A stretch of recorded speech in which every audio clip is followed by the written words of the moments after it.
going here. Welcome to the St. Genevieve Museum Learning Center. So glad you could come out here tonight. How many members do we have with us? Good. Well, if you're not a member, the cost of tonight's program can be applied to a membership, and then you can come and visit the museum as many times as you want, and come to as many speaker presentations as you want as well. So there's very many advantages to becoming a member of our Museum Learning Center. So Not give us a call. discount at the gift shop. Well, that too. Yeah. Can't forget the gift shop. You know? Lots of stuff there for the Dynamo fans down there in the gift shop. A couple of housekeeping things coming up. On August 26th, we're going to have another presentation on the great horned owls. So that'll be kind of interesting, I think. And we'll have more information coming out about that in the very near future. August 30th, we have another Fossil ID Day. So if you've got some neat finds you've made in your backyard or the woods close to your house, and you think, oh, this is a dinosaur, I know. Come and we'll tell you for sure if it is or what it is. That's going to be from noon to 3 on August 30th, another Fossil ID Day. So anyway, we'd like to introduce our speaker for this evening, Dr. Rhett Oldham, and he's got many things behind his name as far as accolades. But he was the 2020 Missouri History Teacher of the Year, so we are up to that recognition. And he's done so many neat things with his classes. His classes have talked to kids and people from other countries, and you could do a whole program on that, I'm sure. Well, I'm going to include that. Incorporate that? Well, great.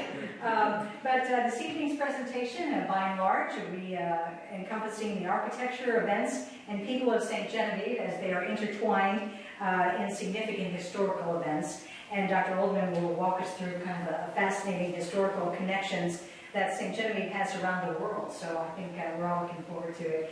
Tonight's special presentation is sponsored by Lord Custom Cabinets in St. Genevieve. So if you've seen the fine folks from there, be sure and thank them for their support of the museum. So, Dr. Oldham. Thank you very much. All right, guys. So I teach the middle school. I've taught high school. I've taught on the university level and stuff. I don't know why I like those little dudes, but I do. But really it's what I get to teach. And I get to teach American history from the Constitution to the Civil War. And then I teach world history from Stone Age to the Renaissance and Reformation. Now, if you know anything about what's going on in schools today, if you try to stand up here and lecture for 50 minutes, all right, the kids are going to have a real fun time on their phone, I promise you. And they're not going to listen to you. I don't do this. This will be the longest I'll speak in succession my entire school year. I don't do that. We do a lot of different things. But one of the things that I'm very fortunate to have is St. Genevieve, because I can refer my history back to St. Genevieve, both in American and world history.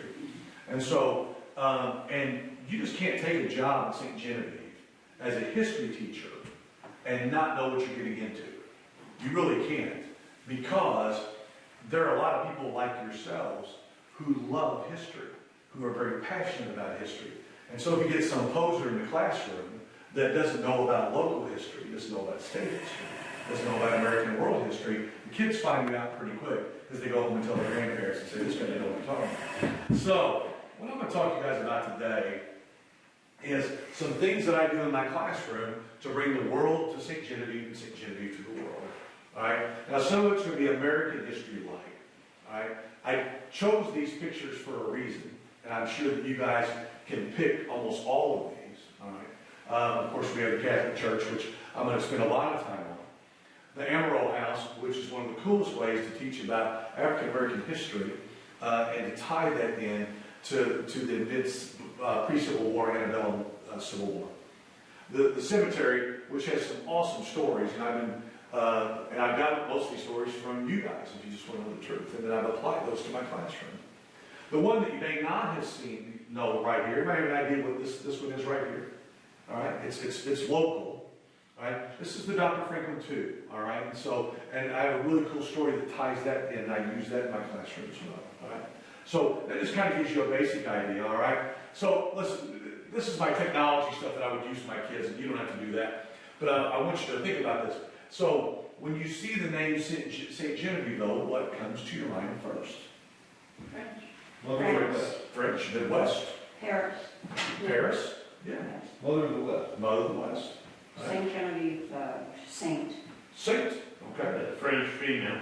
French female, okay, sure. Now, by the way, in my research, and I've done this with my kids as well, if you do a Google search on St. Genevieve or St. Genevieve schools, of course, our good old dragons will pop up here. Saint, S-T, Genevieve, it shows itself 7 different times. All right? People aren't true to the French abbreviation. They just aren't. All right? And so for our kids, let me tell you what, we know a poser that walks in real quick when they say, hey, S-T Genevieve. You're like, whoa, you're not from here. You don't know. And so we know that real quick. And so what I would do, by the way, with my kids is they would get their phones out, they would get the QR code thing here, and then they would type in their answers, and then it comes up as a word cloud. And then it tells what it is. It's kind of fun, all right? It's called an Mentimeter, all right? That's kind of neat. All right, so let me tell you something about me, okay? So this kind of gives you an idea. All right, this is who I am, all right? And by the way, I'm a big clock guy. I got 18 clocks in my classroom, all right? And I do that for a reason, because time is the only commodity that cannot be borrowed, bartered, saved, or stolen. Once it's gone, it's gone. And when you tell 13 and 14-year-olds, they're like, what the heck are you talking about, dude? I'm like, dude, I'm 60. Time is really important, I promise you. And so this is one of the coolest clocks I've ever seen in person. This is in Prague. This is the astronomical clock, all right? And it is amazing when you go there at noon, because all 12 disciples will start rotating around, and the devil tries to hit them, and it's super, super fun. And so I showed them a bunch of astronomical clocks. That's one of our lessons, by the way, all right? So anyway, so this is kind of about me. I went to Morocco as a Fulbright fellow, and I run this program. It's the neatest program you'll ever be a part of. It's called the Transatlantic Educator Dialogue, where I bring in 20 European teachers and 20 American teachers each week for 10 weeks. And we talk about teaching strategies and that kind of stuff. It's super fun. All right, and they talk to my kids as well. And I won't go through all this stuff. I did go to the White House last year, met Joe Biden's dog, Commander, right, who's not a very good guy. He's like bit 12 people so far, and they're like, he's in trouble right now. All right, so, but I just kind of give you an idea. This is my classroom right here, all right, and so this is the old high school a lot of you guys probably went to, all right, so that's where it is. But this is just kind of some stuff about me, and I'm showing you guys this stuff to give you an idea that I take this pretty serious. But here's what I really wanted to show you. This is my teaching philosophy, and I think this is the way you have to look at history. All right, when you're talking to people about history, all right, can my students remember 5 things about my class 5 years after they take it? And that's how I teach it, and that's why I use local history. All right, and that's what I do. All right, so but anyway, I'm going to get to this in a minute, but I teach with 2 phenomenal people. You guys can't, I don't know if you can see them. These are the McDaniels, all right? And that McDaniel name goes back, Mike McDaniel's, like, 5th great-grandfather fought in the Civil War, all right? You can find him, all right? So, which is kind of interesting, all right? So, but anyway, so that's kind of what we do. We do a lot of fun stuff in my classroom, and as you can tell, this is just the first example, say Genevieve time to London time, Istanbul time, to Tokyo time, and I have 4 clocks on my wall that show that as well. All right. So anyway, so kind of fun. So I wanted to show you that and share that with you. That's just a little bit about me. All right. But now I'm going to go to the next part here. Here we go. Cool. All right. My last name is Oldham, and that's not a St. Genevieve name. All right. But my mother was a Skaggs, whose mother was a Brown. And so I've been around, my family has been around here. William Brown is a Revolutionary War veteran, and I used to go down to the farms, the Browns of Mineth, and the Thompsons, and the Talvests, and all that stuff. Harold Brown is my mother's first cousin. So my family's been here forever. So I'm actually, you guys may not know this, but I'm actually a St. Genevieve person there. So there you go. You're late. You're late. Tardy slip. You gotta get a tardy slip. Thank you so much. All right. So now, so here's going to be the first part that I want you to think about this. So if I can get this to pop up here, good. Okay. So I'm sure you're familiar with this story, am I right? Okay. The Legend of Sleepy Hollow. It's the Headless Horseman. All right. It's a great, great story, and of course, I teach this right around Halloween. All right. And I do it for a couple reasons. One, Washington Irving is the first true American author. All right? He met George Washington, in fact. And so I teach the story, and I bring in Nikki Kevin, who I just love, and she tells haunted house stories. All right? Haunted stories, which the kids just get a big kick out of. All right? But so, and I bring this up because I like to use local people in my presentations. Bob has been to my classroom to grade the National History Day projects. Gary Shield has been in my classroom. We used to do a Civil War Day, which was super fun. Those guys have gotten old now, right? They don't really come, but they shoot off cannons and crap. They have a big time, right? So I use local people, which is really important. But anyway, I want to draw your attention, all right, to this first paragraph, all right?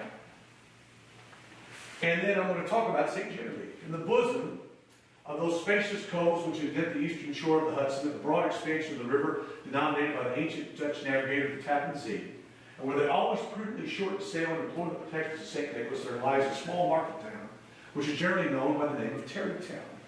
This name was given by the good housewives of the adjacent country from the inadvertent propensity of the husbands to linger about the village tavern on market days. Not far from this village, perhaps 2 miles, there's a little valley among high hills, which is one of the quiet places in the whole world. A small brook murmurs through it, and with this occasional whistle of a quail or tap of a woodpecker is almost the sound that ever breaks the uniform tranquility. This is how I start my students, with this. But then I stop them. And I say, do you know that? Can you draw any parallels to where you grew up? Do you know this place? Do you know this place? And so then I proceed to tell them about my Aunt Flora, Jinx and Flora Brown, all right? And I would go to their farm as a kid, and they had guineas running around, all right? And you heard the rooster, and I would go up to the spring house, and boy, the water was just as cool and as crystal clear as you'd ever drink in your life, all right? And so I tell them this, and I say, that's Minnoth. That's St. Jude County. This is the Tappan Zee. And the kids are like, wait a minute. I live in St. Mary. Yeah, I know that farm. I live in Bloomsdale. I know that farm. And so you're tying in St. Genevieve to a story that happens in essence in New Jersey. All right? So, anyway, so I do that. Of course, you have to talk to kids about haunted places. All right? And so, I show them the world's most haunted forests. I don't know if I can pop this up or not. But anyway, yeah, there it is. There's the article there. And so, all right, the Black Forest of Germany, all right, which is one right there, all right, okay. And this is the Grimm's Fairy Tales. If you guys are familiar with those, okay, those are pretty fun, right? And then the Witchwood Forest in England, of course, all right. And so they have some really cool stuff there, all right. The Devil's Tramping Ground in North. Okay, I don't want that, all right. And so I showed them all these different haunted places. And then we stopped. You guys already know, who's going to be famous here, am I right? Romania. Bram Stoker, all right? Okay, Dracula. All right. And so, at Transylvania. All right. So anyway, so then I asked them, and so we do this as a writing prompt, okay? You tell me the most haunted place that you know, the forest, the thing that scares you most in St. Genevieve. All right? And then, bam, boy, you start getting all this stuff, all right? I never heard of them, all right? But they know. And then I use that then when we talk about the Civil War. And we say, okay, how did the South hold out for so long? How could they do that? And that's all I ask.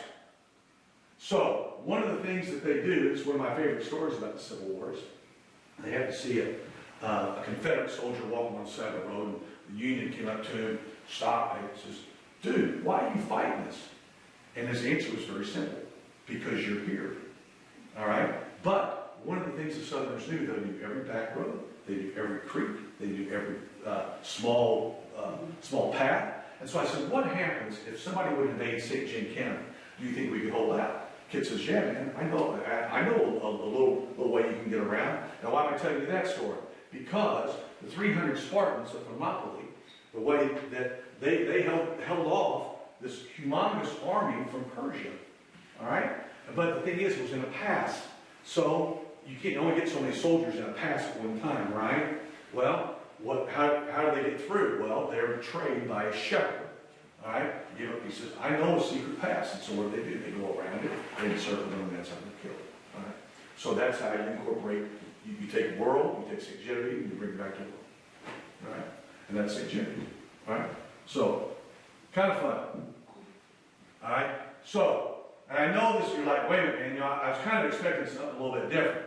But I want to let you guys know that there's a lot of things in St. Genevieve that truly can apply to American world history that you didn't even think about. That's why I start the presentation off that way.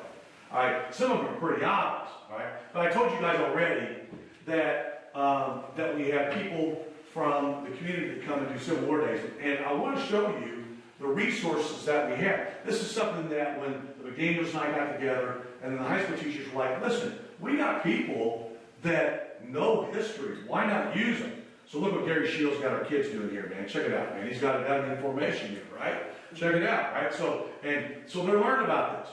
They're learning about crazy games. This dude from Canada, man, he's nuts. He just says, hey, let's shoot it. He's like, let's shoot it again. Boy, he's all about that, right? And so my kids are learning games. This lady right here has written books about Civil War history and from a woman's perspective.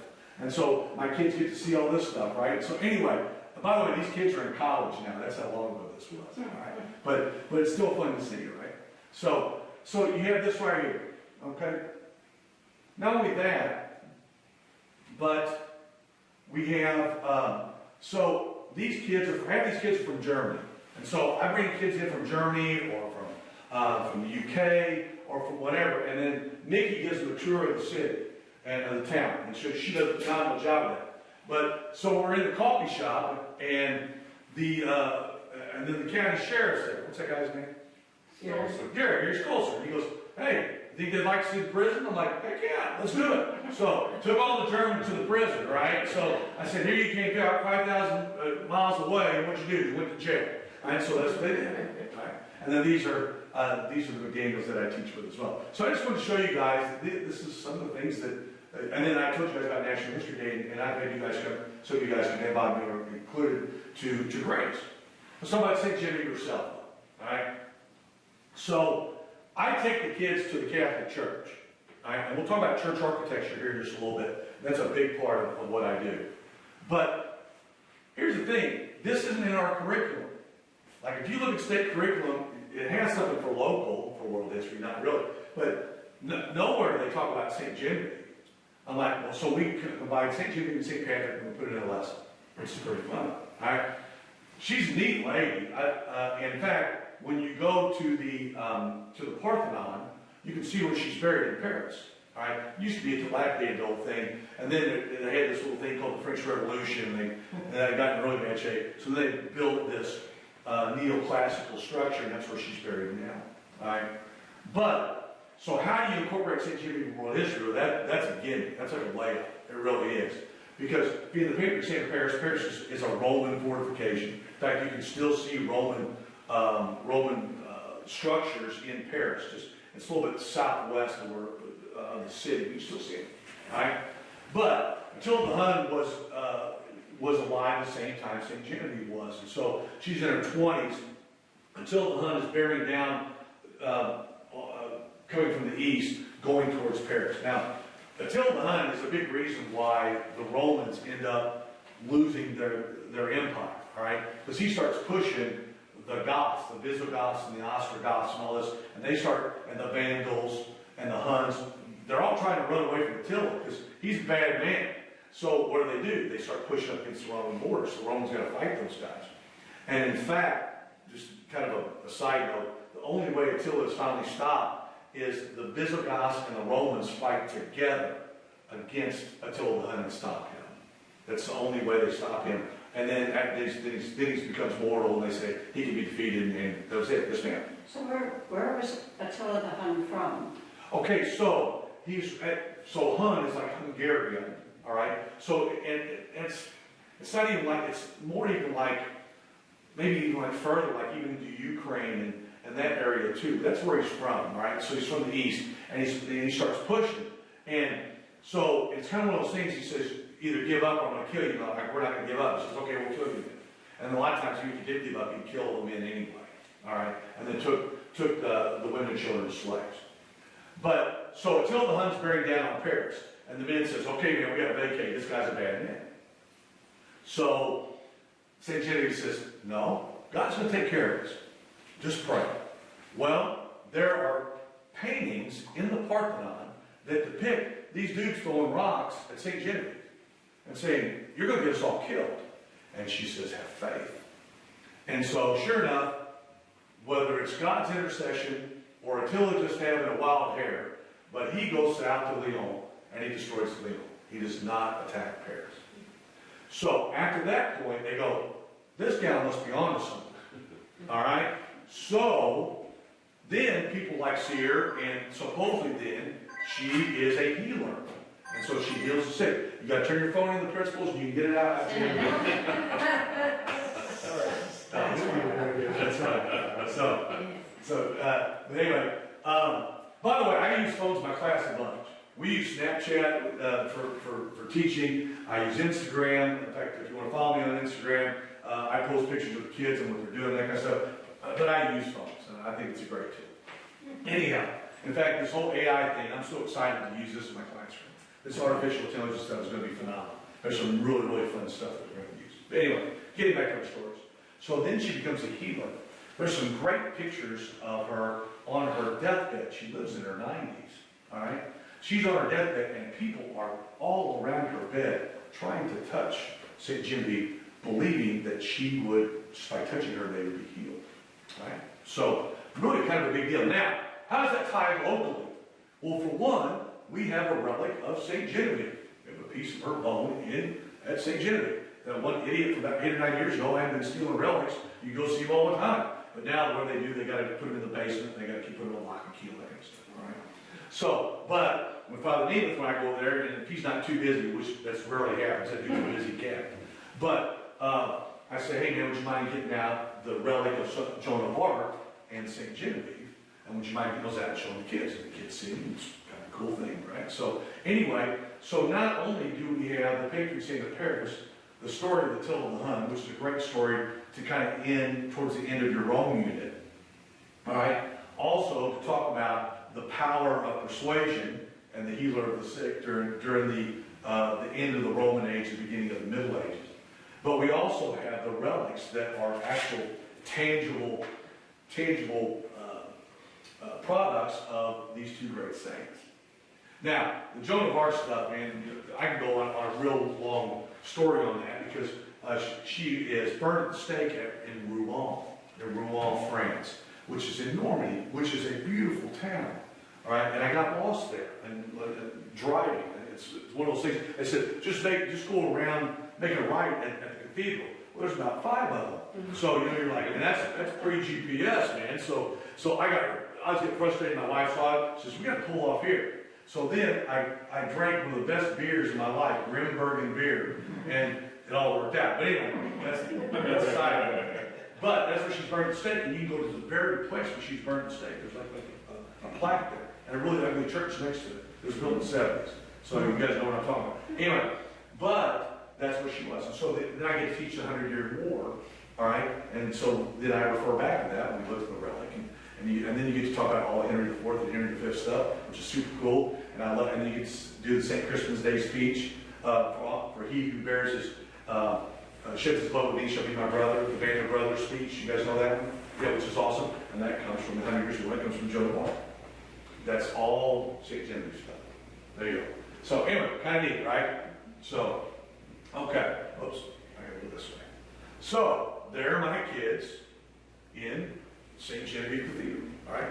And it really is. And it's just such a neat place, all right? So when they walk, so as they're walking up, they have a series of questions, okay? And so, I think I have a slide for it, but screw it, I'll just talk about it now, all right? I talked to them about 4 different types of church architecture. And one of them, early Christian, is really hard to discern from Romanesque. It's difficult. They're both round arches. They're thick walls. All right? And so it's kind of, and early Christian just isn't as ornate as the Romanesque. All right? Why do they call it Romanesque? The Romans are all known all for the dome, right? The arches, right? And they put a keystone right there. The crazy thing is, when you look at that stuff, No concrete between those. It's all based on that keystone, which is super cool. All right. So anyway, so we talk about Gothic, Baroque, and Romanesque. And I pound this into them all the time. So, but the kids, they actually get to go and look at a structure, because I was like, well, this is stupid. How come we're not going down there and showing the kids this instead of just looking at it on a computer? Let's go down and look at it. So I have a list of questions. And so one of the first things they do when they turn the corner from school is they're walking down there, I say, hey, are there any gargoyles? No, not any gargoyles here, man. I'm like, was it Gothic then? Well, man, not on that. Are there any flying buttresses? And so a flying buttress is a support to the wall, because the walls are thin on a Gothic church. And they build them thin, they build them high. Well, then to take the weight out of it, what do? They put all these phenomenal stained glass stuff in there, right? That's what they do. But still, it's too heavy. So a lot of times they actually have to put these different pillars, and they're called buttresses. And if you think of Notre Dame in Paris, you know what I'm talking about, those flying buttresses, right? So that's what it is. So they look for that, there's no flying buttresses. And I'm like, okay, are there any statues? There's just a couple, right? But when you go inside, one of the tells, and I got this picture up to show you, one of the tells of a Gothic church is that they have pointed arches, okay? And so they look, they go, hey, wait a minute, that's Gothic. And I'm like, okay, do we have fan vaults? Do we have cross vaults? And when I talk about a cross vault, it's like from the pillar goes up, and then it goes like this, and then they cross. And that's called a cross vault. And a fan vault, when it comes up, boy, you have all these beautiful, and there's things that hold the ceiling up and stuff, okay? And so they go, no, that's not it. How come? I'm like, glad you asked. Because there are 3 iterations of the church, and one is for the big field. All right, so we don't have that. So they come up, they build a little church where the church is right now. And then that works for a while, and they go, uh-oh, we better have to get a stone church here. So they build a stone church. I'm probably, some of you guys can tell the story better than I can. So then, but that's not big enough, right? So then, being the German Catholics that we know, they're going to be very utilitarian, right? So they go, we're not going to tear this down, we're just going to build over it. So when they build over it, what they end up doing is they create barrel vaults. That's what they're called. And if you go to church next time, I want you to look, and then they're barrel vaults, okay? And now listen, barrel vault is very much a Romanesque or early Christian architectural style, okay? And so, I think, well, that's confusing. And I'm going to tell you, I want you to hold that thought because I'm going to go to that here in just a minute. All right? So, but then they start looking at different parts of the church. All right? And so I say, okay, what is the only part of this church that is original to all the churches? All the churches. What's the only thing left that's original? Well, it's the floor. Because literally what they did is when they built our beautiful church over the old stone church, they literally then took apart that stone church piece by piece and took it out the front door. And the only thing that was left was the floor, which is kind of cool. So then we have this beautiful. Now, the nave they added later on. Okay, that's not original. That's like in the 1890s, 1880s, something like that. But they added that. Okay. So then I had the chance to talk about the stinking rich. All right. I don't know if you guys are familiar with the stinking rich, but you've heard that term your whole life, I'm sure, right? And so where does that term come from? Because if you're really rich, you can pay the church to have yourself buried in the church. And so if you're buried in the church, and then what happens to your bones and flesh later on, you start to smell, and you start smelling through the church, and you walk by and you go, dang, there's that stinking rich guy right there. And that's literally where it comes from. That's what the term is, right? So I believe there's like 3 or 4, like the commandant, his wife, and Bob, help me out. There's a controversy about that. Because Right. there's Father Maxwell, Father Pratt, and Francois Corset, the chanteur and sacristan. Right. So I go, there you guys go. So one of the questions is find the stinking rich. So they have to go around and they find the stinking rich. See? And then we talk about the windows, okay, the stained glass windows, which are really cool, by the way, all right? And they have to identify who's in the stained glass. Well, on one side is Christopher Columbus, and that brings up a big controversy, right? Which, by the way, so I just got back from Spain a couple weeks ago, and I got to see Christopher Columbus's tomb, which is really neat. All 4 kings are holding him up. All right? And so Christopher Columbus in Spain, let me tell you what, he's an okay guy. All right? Whether you like him or dislike him. And by the way, there's a lot of controversy about him until you start doing research. He actually treated Native Americans about as good as any other explorer would have treated them. In fact, even more so. All right? And wasn't as horrible as what a lot of people are saying today. And I'm not trying to get on one side or the other, this political divide. I mean, that's a mess. What I am telling you is sometimes you just got to look at history. And I think you guys do that. All right? This is an Instagram post, by the way. And I always take pictures of my kids. And by the way, you see them with a little piece of paper there. And then they come back and we do a discussion thread. What was your favorite part of the church? How could you tell it was Gothic? Things of that nature. All right? So, we also talk about the bells, too, by the way. So, okay. So, this is what I want to talk to you guys about. So, when I talk to them about the different church types of architecture, I give them some tells. So, you have Byzantine, you have Gothic, and you have Baroque. All right? You have Rococo after Baroque. I don't get into that with my kids. All right? And you can do like neoclassic. I mean, you do all. Let's just stick to this. And what's fun, remember, I want you to go back to my original intent, 5 and 5. I took kids this summer to Germany at the beginning of the summer. And I took them to Aachen Cathedral. Aachen Cathedral is the place of Charlemagne. It's where he's buried. All right? And it's a neat place. And they walk in, and I go, what type of church is this? Right away, I had those kids for 2 years. And they go, it's not Gothic. It's Romanesque. I go, is it? And they go, wait a minute. It's got mosaics. That's Byzantine. And so they can tell the difference. All right? So, to give you guys an idea, which is super fun, all right, this is the Hagia Sophia. This is in Istanbul. It's a phenomenal place. It's super cool. It's went from a Christian church to a mosque, to a Christian church, to nothing, to a mosque. That's where we're at right now. Okay? Super neat place. All right? Anybody know this? That's a good guess. It's in Russia. It is. It's in Moscow. It's St. Basil's. All right? It hasn't been a church for a long time because of the communists were really strict about having church services. But these onion dome tops, all right? But this is Byzantine. It's flamboyant Byzantine, but it's Byzantine. And the kids always like this. I let the kids then choose whatever church they want. They have to create their own church. All right? And they have to do different parts. And so they research it. And they always pick this one. Do you guys know this one? See if I got any good Catholics here. Florence. Where? The new cathedral in St. Louis. In St. Louis. Thank you very much, ma'am. Yes, so in St. Louis, right? And that is very good. Okay. And that is Byzantine. That is Byzantine, all right? And because we're very, very lucky, this has some of the best mosaics in the nation. The mosaics are just amazing. It really is. And we're very, very fortunate to have it. All right? So the kids know this, so they can see this. All right? Now, as you can tell here, all right, this is examples of Gothic. All right? This is Gothic. And so I went ahead and I wanted to show you this because this is pretty cool. All right? This is an example of Gothic, all right? And this is Amiens. And this is a really cool place. I went there, saw a soccer match there, and then I went to the church too. It was really neat. And so, but you see, and all these right here are statues. All right? So you think about the work that went into this. All right?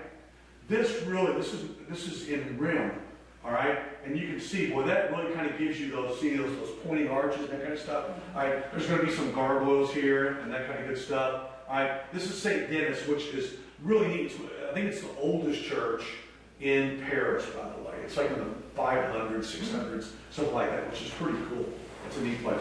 This is one of my favorite churches in the world. This is Chartres Cathedral. This is where the Shroud of Mary is. All right? Which is really neat.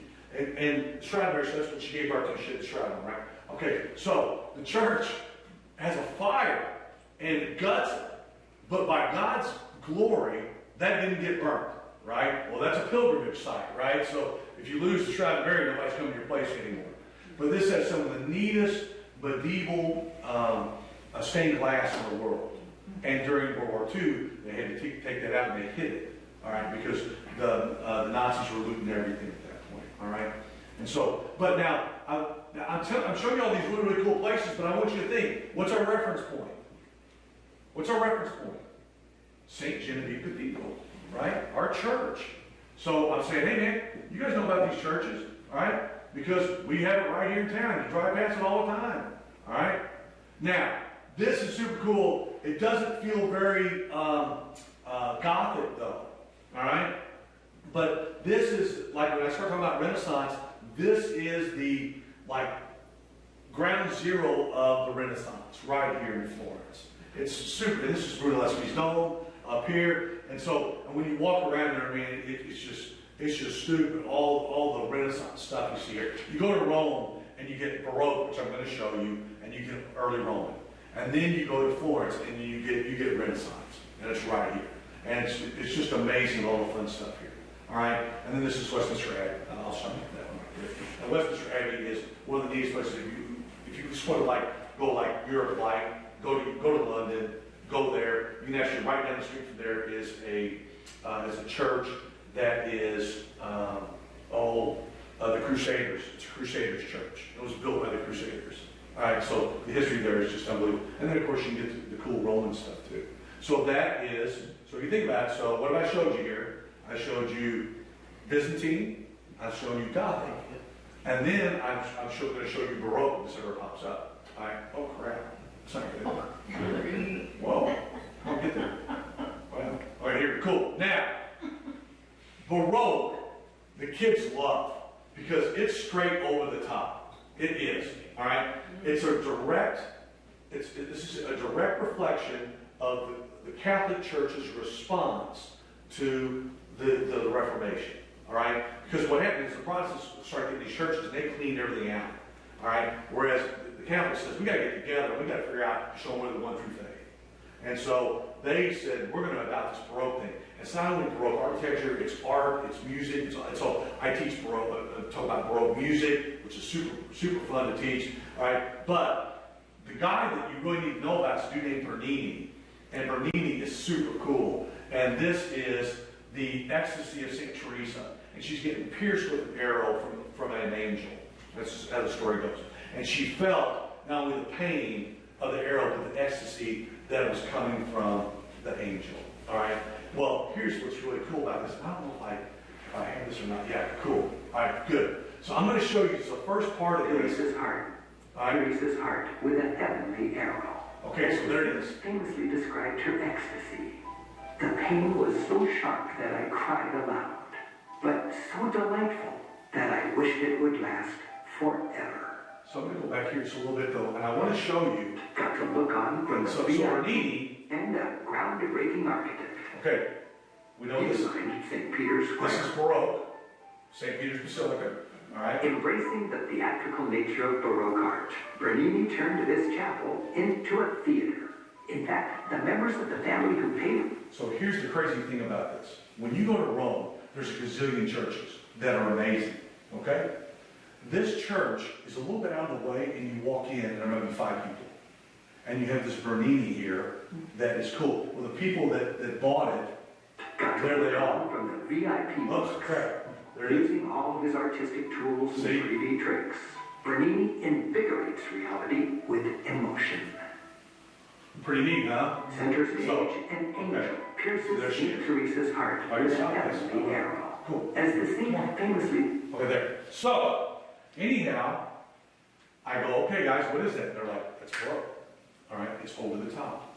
Now, I'm going to show you one other thing. Let's see if it makes me go back to the beginning. Let's hope.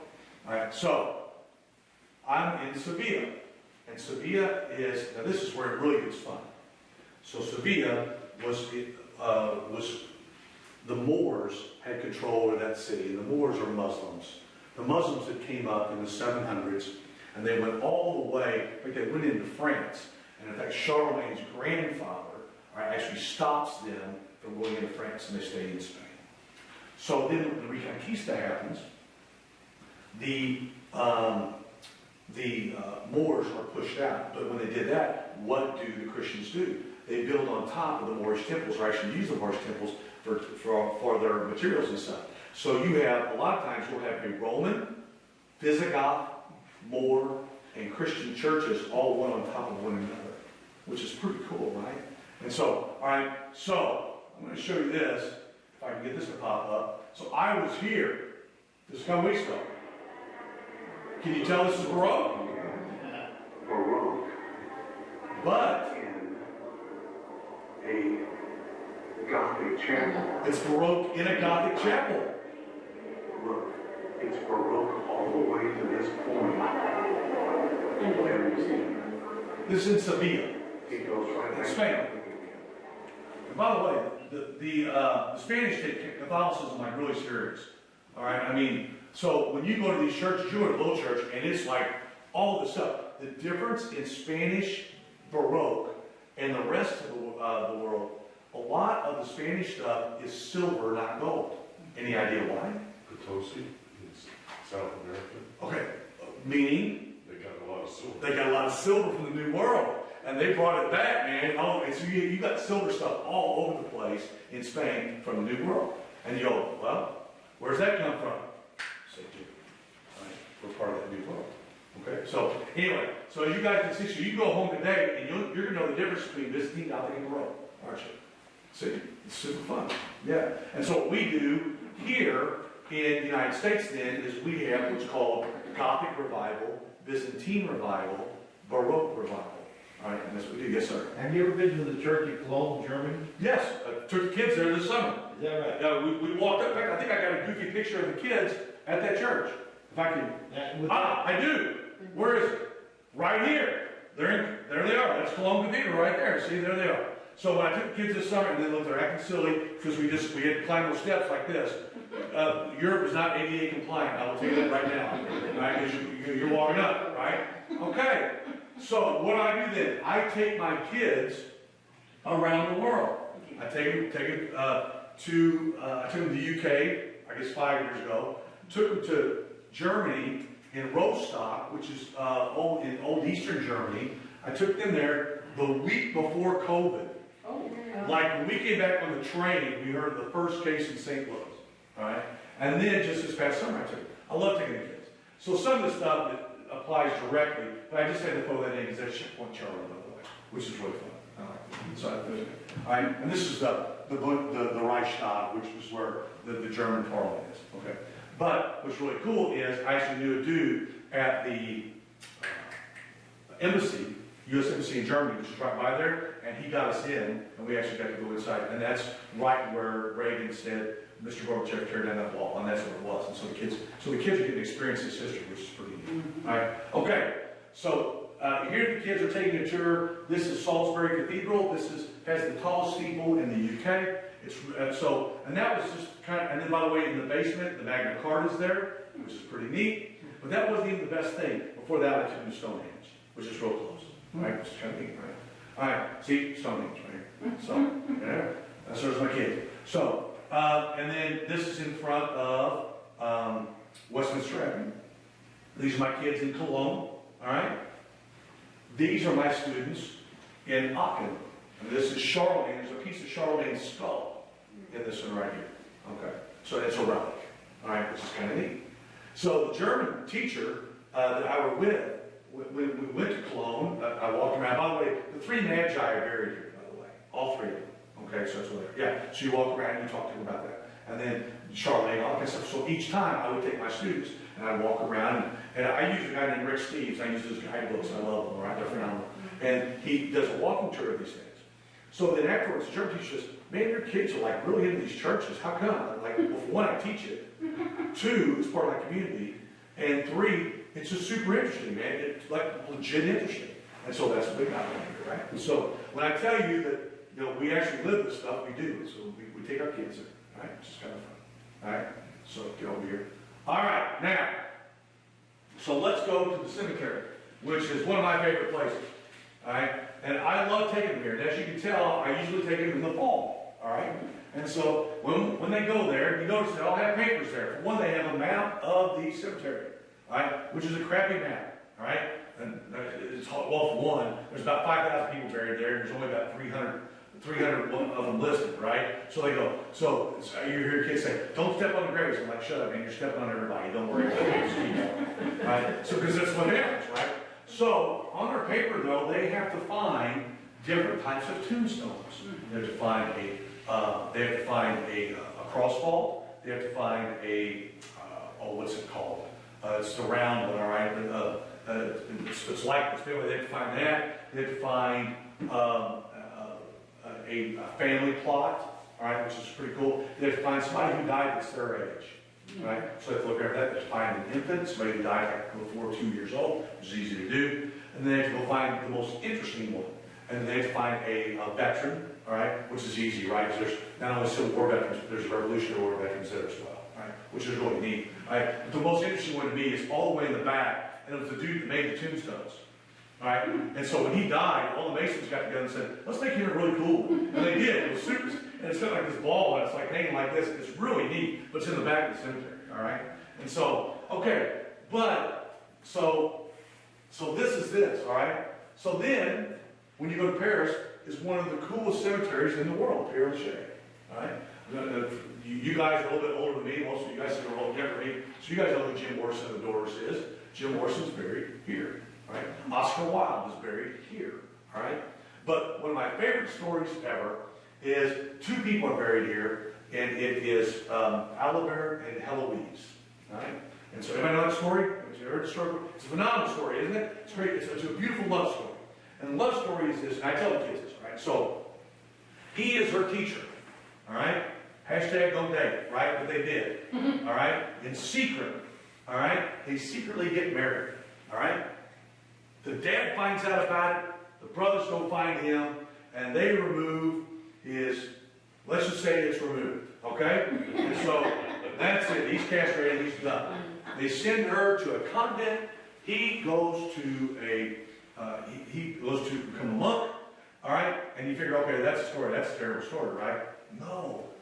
They write letters to each other their whole life, and the letters are beautiful, and they're rich, and they're so heartfelt. They truly loved one another, all right? And so then when they died, they both put them here so they could lie beside each other for eternity.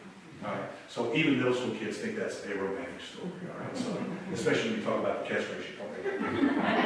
So, but yes, it's a beautiful, beautiful story. And so they get this in 7th grade, and they get this in 8th grade. All right. So the cool stories. All right. So I tie it in, but it's not just the cemetery itself. Some of the stories in the cemetery. So this is like an assignment, and I don't know if I can pop this up or not, but I want to show you kind of how I teach the kids about the cemetery, all right? And so, it's okay, I can't do it.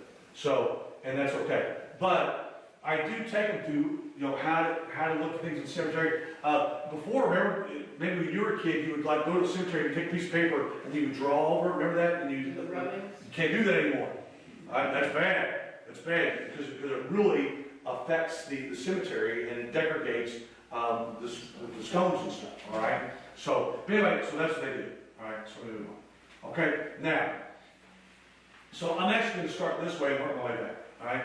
So one of the coolest stories that I found out about in the cemetery is about the Dr. Franklin tomb, all right?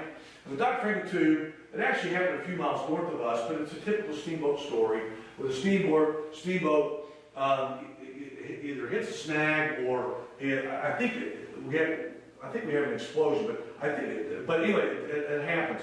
But the thing is, kind of weird. The steamboat doesn't sink quick. All right, you guys know that because you guys have been in the Anvil, right? Because you see the back part there, because that's the back part of the Dr. Franklin tomb, right? It's there. And then when you go into the Valley House, the saloon doors are from the Dr. Franklin tomb. All right. So, and then of course, they take the people who died and they actually bury them in our cemetery, and it's a mass grave. And the only thing that's left now is like a piece of concrete where they did have like an iron cross that, of course, is disintegrated over the years. Now, so here's the cool part of this, though. All right, I get to pop up. The cool part of this, here, come get it. All right, is it didn't end there. All right, because so many times we talk about, okay, that's kind of a neat story. But, oh crap, it didn't pop up. All right, that's all right. Check this out. So what I have there, though, is the court case of the people, of the survivors, and then of the widows, took that company to court. All right? And so you can read about the story. And then I have a story from the New Orleans Times-Picayune that talks about the explosion of the Dr. Franklin 2 and what happens. But the court case, and so there's a lot of, like, there's a lot of technicalities that go in there where they don't win, all right? But at the end of the day, though, there are court cases there, which is pretty crazy. And I was really hoping I could pull this up, because then I talk about Robert Fulton and the steamboats. And you guys know that story. He didn't invent the steamboats, but he kind of gets it going. Now, but the other story, and is from just up the road from us in Kansas City, and it's about the Arabians. Anybody ever been there? Okay, it's awesome, isn't it? Go there. Seriously, go there. It's a phenomenal. So this Arabia, all right, is packed full of supplies going to Nebraska, and it's going to set up a town on this. It doesn't get too far. It hits a snag. It sinks in the Missouri River, and that town, as a result, does not happen, and those people have to scatter in different places in Nebraska because it's not there. So you go, okay, so what? Good story. No, it's better. River was full of gold as well. So a dude starts hunting and pecking around. He goes, I think I know where that is, okay? Where that steamboat is. And he says, wait a minute, the river's changed. He has to go to this farmer. He goes, hey, dude, your cornfield, man's got it, it's got a steamboat underneath. So you're full of crap. He says, hey, man, let's dig it up, and I'll give you a percentage. He's like, we know how a farmer is. He says, for once my land, for once my corn. All right, but he agrees. He says, I think there's gold. So they start digging. I'll be dang, they find this stupid thing. But the cool thing is, it's in an anaerobic state. So, and this is what my kids like the best, and this is the first thing they do when I tell them this, they Google it right away. I go, they pull up, there's a jar of pickles from 1856. And they go, and the guy goes, because I actually met the guy, he goes, all you did, as I said, good. And the kids look it up right away and they go, whoa, pickles. And so then, you ought to see all the stuff. The shoes from 1856, perfect condition. All right? And there's a lot, it's a neat story. But one of my favorite stories of the Arabia is there was a mule on the ballot, all right? And it's tied. And so they all get off, a lot of people get off and stuff, and they go, hey, what happened to the mule? They go, the mule was stubborn, wouldn't leave. Okay? And so that was the end of the story. Until they pull up the Arabia, and guess what? The mule is tied to the banister, to the railing there. He didn't try to get the mule off, and the mule was there, and so he died, all right? So it was still there. The snag that went through the Arabia was still there. It was still there, so they had the snag there, they saw it, all right? And so it was really well preserved. It's a cool place, right? So when you talk about Robert Fulton Steamboat and its impact on travel, right? Then you talk about the Dr. Franklin 2, and you talk about the Arabian. That's all St. Genevieve history that's all enveloped in there, which is pretty cool. Not only that, but I bring a guy in from SEMO who has a letter, all right, from 1807 that talks about him being on a steamboat, and they had to stop because of a massive earthquake that happened. And the letter talks about the earthquake. All right, and it was a guy from Missouri that wrote the letter, which was kind of neat. So I read that in my kids as well. All right, okay. So next, and the Amarillo asked, you guys been on this website? You guys been on this website? Okay, listen. So I hope this pops up. When you start teaching, and now they call it hard history. We used to just call it history, right? But now it's hard history. All right, where you have to look at slavery, and you have to look at free blacks and slavery and how to go. Well, anybody that says slavery is a good student, right? It's not good. But, so what I do is I bring this up with the Amarillo House. And so this video is not coming up for one reason or another. But what it is the descendants of Pelagie Amarillo, a white guy, a woman who's a lighter skin, who's darker skin, and they all talk about her story, and then at the end they said, and she is my great-great-great-great-grandmother. All right? And that's how I introduced the abolition movement, and I introduced Sojourner Truth, Frederick Douglass, Harriet Tubman, all that kind of good stuff. And I actually do that, all right, with, I hope it doesn't start talking in the middle of this. All right? So anyway, I think I'm going to get rid of that just in case. And so that's how I introduced that with Plaghammer. The cool thing about this, though, is when you go on this website, not only is she a free black woman living in St. Genevieve, which is insane, all right? She was married to a white man, which is crazy, which is against the law, by the way, and we tolerated it, all right? Not only that, there are 3 court cases that she brought against people in St. Genevieve County Court, all right? Now this is a free black woman in St. Genevieve, Annabelle South, all right? And she does this. I like to bring this up because small towns, sorry man, I don't want to get in all that Jason Aldean thing, but small towns can get bad rep sometimes. Well, St. Genevieve, I'm kind of proud of our little small town.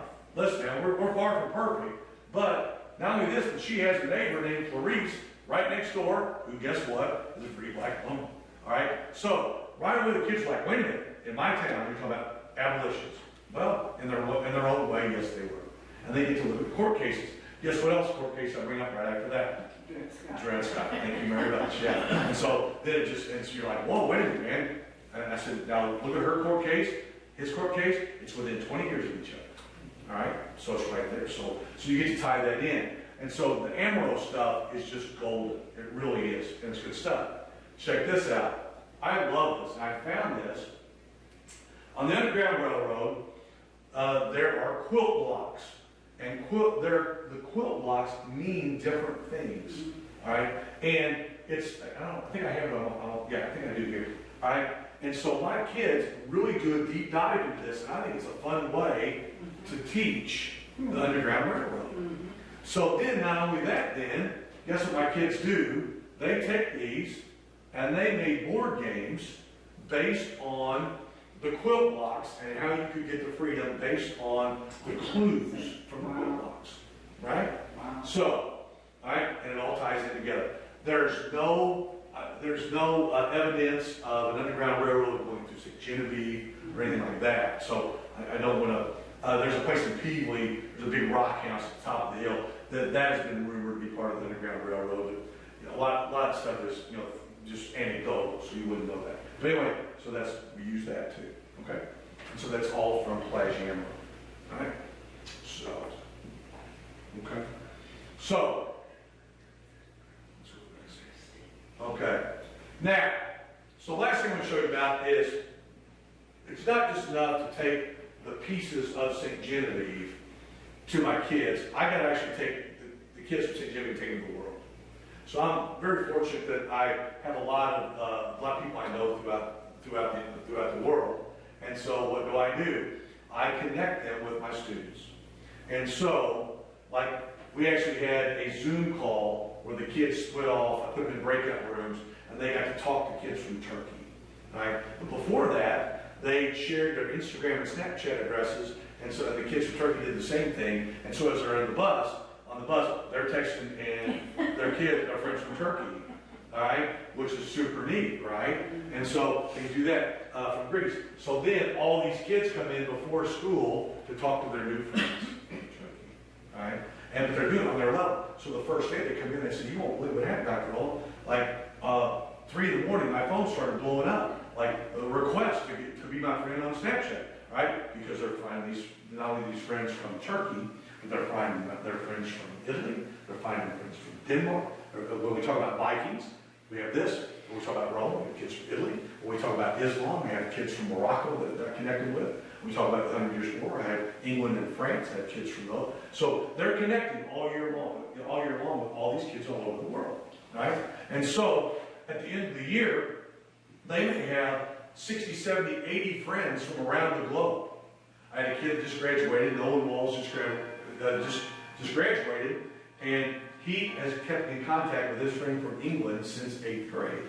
And so they plan on meeting, all right? So, which is really neat. So I originally get this idea from my dear old mother, who's passed away, but when she was in 3rd grade, she had a pen pal from Japan. Now, she was born in 1939. So that was pretty significant, but my mom told me that story when she was 80.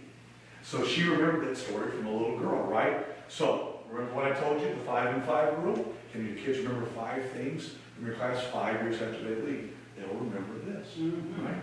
Now, the coolest one, I do is my friend in Denmark. And so what we do is we send them a box of candy. I send a box of candy there, they send a box of candy here, and then we get on a Zoom call, and then we open up the candy together, and they go to breakout rooms, and the kids from Denmark describe the candy, and then we describe the candy to them. All right? The kids are experts in candy. They know what's inside of it. And so they can tell. And so that's what they do. All right? So we collaborate around the world. This is what we do. All right? So, which is pretty fun, right? And so, okay, so here's Morocco right here. Right, here it is, learning history here. This is Croatia here, right? And that lady's just phenomenal. Those kids are really, really fun. And we actually use that part of our Roman history because like the Diocletian was from that area, all right, from Croatia and stuff, all right? So it's collaborating with the world, all right? The last thing is, and I'm going to wrap this up with Washington Irving, because I told you guys, right, about the Tappan Zee and the Headless Horseman. Well, guess what? Washington Irving was also in the Alhambra, all right, in Spain. When he got there in the 1800s, it was in bad shape. It was falling down around there. He wrote a story called Tales from the Alhambra. And as a result, people go, wait a minute, that must have been a really cool place. And since then, they've got a guy from Italy who is the founder of the modern day restoration of facilities, of ancient places and stuff. And it all comes from Washington Irving, who, of course, I used at the very beginning and the Legend of Sleepy Hollow. Right? So it kind of comes full circle. Right? And by the way, the Alhambra is just amazing. And if you look right here, you see all this Muslim geometry and all this kind of stuff. So when we were in the Dark Ages and there's no advancements in mathematics, guess what? The Moorish kingdoms in Spain were the epicenter of mathematicians, right? The advancement of that, because you can't do all these geometric shapes, just freehand. You got to actually do what you're doing. So, all right, guys, that's it. All right, that's kind of, there's some other stuff I thought about including as well, especially the Lewis and Clark stuff, which I do teach, which is super fun. The story I like to tell the kids is the day that the last commandant left St. Genevieve, and I'll leave you with this. And we became part of the United States. Not only, I don't know if in St. Genevieve, but in St. Louis, people cried. Because all of a sudden, all these lawyers came, all this bureaucracy came, and people literally wept. Because guess what? The French just left us alone. Let us do our own thing. Right? And after they came and did it. So, guys, St. Genevieve is a blessing for me. It's easy for me to teach because I can relate St. Genevieve to the world and to American history, and it sure is fun to do. Yes, ma'am? I wish I was in your class. I wish I wasn't this old. Yeah, this is incredible. And what you do with the kids it's just amazing. And thank you for doing that. Well, thank you. They're miles and miles ahead of us. Well, let me tell you what, you can't do this everywhere. All right? I've had some friends of mine try to replicate this. And they can only do it on a small scale.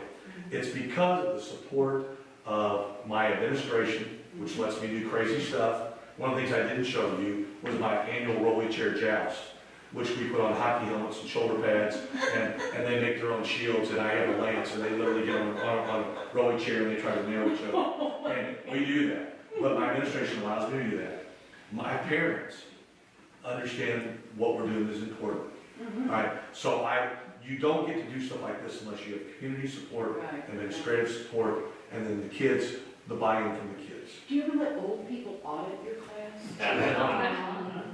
Listen, really, it's really funny because people will say, are you really teaching this? I've had a couple people, like especially the Islam game, people get really freaky about it.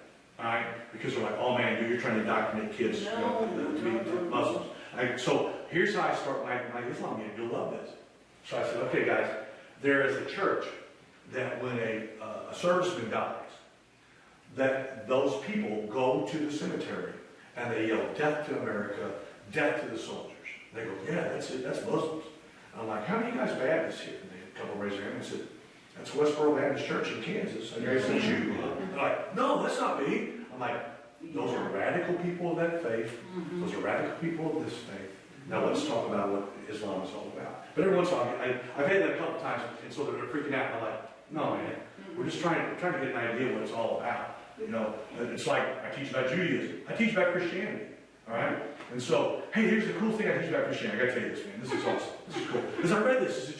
It's an archaeological study. So they found a place where they had buried all these crucified people, okay? And so we have been taught our whole lives, right, that nails here, right? Well, it's actually nails here, right? And then we've been taught to do the feet right here, right? Okay, here's what they found out. They found a bunch of them, and it makes all the sense in the world. So here's the wood, right? They would nail it in the side, and then nail it on this side. Doesn't it make sense? It makes more sense. Think about it. So if I took both of your feet together and I go, hey, listen, now you can struggle all you want to, all right, but we're going to put a nail through this one, and through wood. That's kind of hard, don't you think? Right? But it made more sense. Plus, how do you die when you're crucified? Suffocate. Yes, sir. Asphyxiation, right? So what do? You literally have to raise yourself up on those nails, right? And so what would they do? They break your legs, right? And then that's how you would die. So I show them, and the kids are like, whoa. Right? Well, I'm not teaching kids about Christianity. I'm just saying, hey, man, this is historical. This is how it works. And this is archaeological. And so then kids will start questioning. I'm like, hey, man, I'm not getting into religion. I'm just telling you from a scientific point of view. Right? I want you to think about this. So anyway, that's what we do. Yes, ma'am? Yeah, I'm interested in these pen pals. Like you said, your mother had a pen pal. Yeah. I have a friend who had a pen pal, and that they said they knew each other their whole life. And so did that always continue? You know, you're doing this now, you're opening the world to your students, but did this continue from the time of your mom when they had the pen pals, that the schools did things like this to open the world to the students? No. In fact, it's funny. Mom sent about 3 or 4 letters. She sent a couple of them, and she said, we shouldn't send letters. Like a lot of third and fourth grade kids did, right? But that thought, I'm like, hey, wait a minute, man. So we actually, it opened up the world. My mom made her think about, especially, man, you think about that's right after Hiroshima and Nagasaki, right? And then those were our bitter enemies, all right? And now all of a sudden, you're having a pen pal, right? But I kind of took that idea and said, well, here's my original thought. If I get kids from Italy, and I'm teaching Rome, man, those kids from Italy can tell my kids all about this Roman history and all this kind of stuff. You know what I found out? The kids from Italy didn't know any more about Roman history than my kids know about American history. They didn't care. I'm like, you gotta be kidding me, man. You're like walking past this stuff all the time. But they didn't care. Not any different than my kids. I'll tell you, it's not uncommon for kids to tell me when we walk to the Catholic Church, it's the first time we were there. Right? So, right? And so when we do, we go to the cemetery. Yeah, man, I passed this place, but, never been there. Which, by the way, I kind of forgot that part. What I love to teach then is about the Native Americans there. So it's free vax, Native Americans, Catholics, Protestants. It's about anybody that wants to be thrown on the ground, that's where they throw them in, right? All right? And so, which is really rare for our community, for any community. But in St. Genevieve, we did that, all right? And I think we're doing it because we're cheap. I don't think we're doing it because we're like nice people. But Well, when the cemetery was originally founded, it was for the Catholic citizens of Right. St. Genevieve. right. But that's what was so wonderful is they took care of everything. And that's amazing. So, and then what's really cool about this, I think you guys probably know this, they actually found like some shaman or something they brought him, and he takes a stick or whatever, he goes, yeah, there's Native Americans here, man. So, yeah. So, Mickey told me a funny story. So, they were doing some street work around there, some sidewalk work around there. They found some bones. Had to stop real quick. Well, couldn't find out it was like boar bones or something like that. It was like an animal. So everybody like breathed a sigh of relief. They thought, oh, we might have humans further out than we thought. It was pretty crazy. Right? So, but yes, sir. My great-grandfather was buried in both cemeteries, the one in town and the one in Valley. Oh, yeah? Because he died when he was 48, and his wife died when she was 80. And her daughter-in-law was a Valley. Okay. Just opened up the Valley Cemetery. She had him moved from the one in town to out there, and I've got the old tombstone of his. The one old boy there, he's got wives on both sides of him. He does. He's got one there. But of course, I don't think anybody's old enough anymore that saw the Valley when they brought him back, right? When they reburied him over there. Because they had pictures, there's like kids took pictures, man. And actually his face was still in pretty good shape. Yeah, Lynn. I'm sorry, Lynn, yeah. So that's kind of neat too, right? So, yeah. So, There's, I think, 725 Africans, Americans that are buried in that cemetery from the church records before 1865. oh, wow, Yeah. yeah, Which is a number, I can't remember what we haven't studied the Native Americans, but we have a list that Lucille Boswell put together of Native Americans. oh, very cool. What's the oldest? In the old cemetery, yes. What's the oldest burial? Well, it's kind of difficult when you look at the records because they start talking about burying people, not in Old Town, but in the parks of the Gamboree. Right. The priest didn't bless the cemetery until about 1789 or 1790. So that was a real transition period for St. Genevieve. They didn't move in 1785 when they got flooded. It took 9 years before they moved the church. Hard-headed Frenchman, yeah. So, you know, it was not, boy, we're moving the town back flooded. So they were keeping burying people in the old town and the new town, and it gets very confusing sometimes as to where they're actually buried. Right. And by the way, I didn't even get into the vertical log construction stuff, all right, which is super cool and very French too. And then actually when we start talking about price of information, that kind of stuff, we do talk about Strasbourg, which you kind of go back that far, which by the way, Strasbourg is a really neat place because it's French, it's German, it's French, it's German, kind of go back and forth. And when you go to that place, it definitely has a German feel to it. I mean, it's not just a true French, like if you go like in Normandy or something like that, it's very, very different. All right. And so it's kind of, so I talk to kids about that, especially when we talk about like the German peasant revolt and that kind of stuff with the Protestant Reformation. Yeah. How long have you been here? This is my 10th year here teaching. Oh, yeah, that's what it is. Yeah. I was a varsity basketball coach at Perryville for a while. Dr. Tucker and I know each other very. And so, but, which is kind of funny because like a whole bunch of Lutherans go down there, right? But a whole bunch of Catholics go in there too. True. Right? Which is pretty interesting. And so, you know, but the textured history of St. Genevieve lends itself to everything I teach. All right? And when I taught the second half of American history, now that's a whole different kettle of fish. That's really fun. Because when I talk about swine flu, I have letters from James Brown's farm when the brother came back from World War I and he was sick when he got off the train. All right? And so I would use those in my, you know, when I talk about World War I, swine flu. And so that, you know, that's part of that as well. But there's a lot of stuff when you start getting into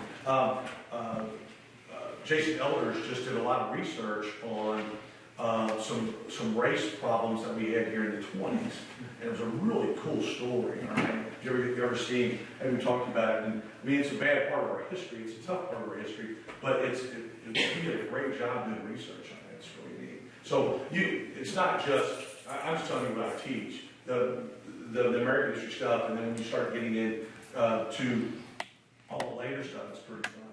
Yeah. So, anybody else? Guys, we have a great school, man. Thank you so much. I think I echo what Kathy Tate said. We'd all love to take your course at some point. And we'd love to have you back again sometime. Oh, I'd love to. Thank you so much. Appreciate it. Thank you so much. And we'd like to thank Lurk Custom Cabinets again for being our sponsor for tonight's program. And if you have any ideas of programs you would like to hear at the museum, let us know. This is your museum as well, so we want to bring history to life as you do here at our walls here. So, thank you so much. Guys, thanks for coming.